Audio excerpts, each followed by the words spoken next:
Pelajaran Sekolah Sahabat Jumat 28 Maret 2025, pelajaran 13.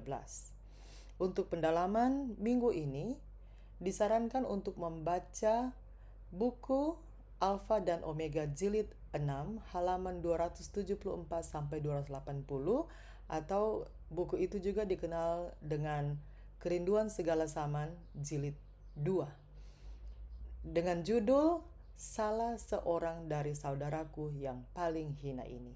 Buku ini ditulis oleh Ellen G. White.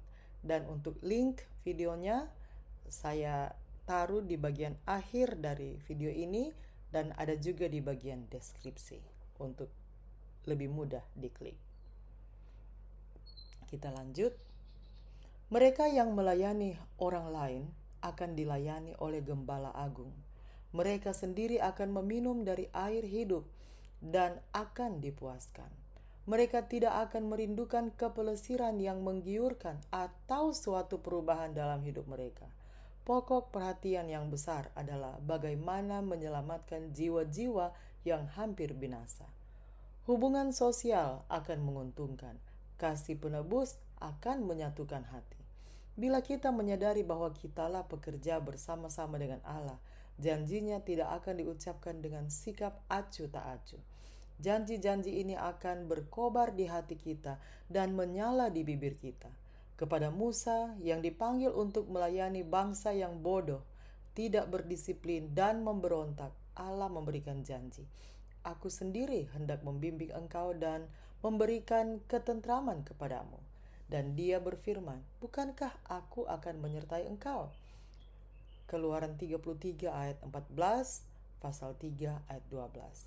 Janji itu adalah bagi semua orang yang bekerja ganti Kristus untuk anak-anaknya yang dirundung malang dan sedang menderita. Pertanyaan-pertanyaan untuk diskusi. Pertama, bacalah 1 Korintus 13 ayat 4 sampai 8. Bagaimanakah 1 Korintus 13 menjelaskan tentang orang seperti apa kita seharusnya? Kedua, apakah yang memisahkan domba dan kambing dalam Matius 25 ayat 31 sampai 46? Bagaimanakah kita dapat memahami apa yang Yesus katakan di sini dengan cara yang tidak mengajarkan keselamatan melalui perbuatan?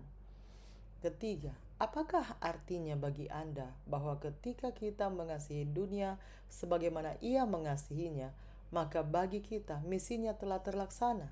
Kita layak untuk surga karena surga ada dalam hati kita. Lihat di pelajaran hari Kamis.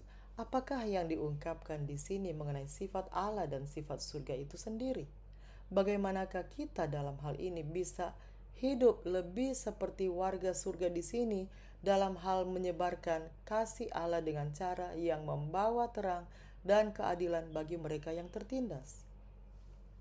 Langkah-langkah praktis apakah yang harus diambil di jemaat Anda untuk memantulkan perhatian Allah terhadap kasih dan keadilan di masyarakat sekitar Anda? Apakah yang Anda lakukan dengan baik di masyarakat sekitar Anda?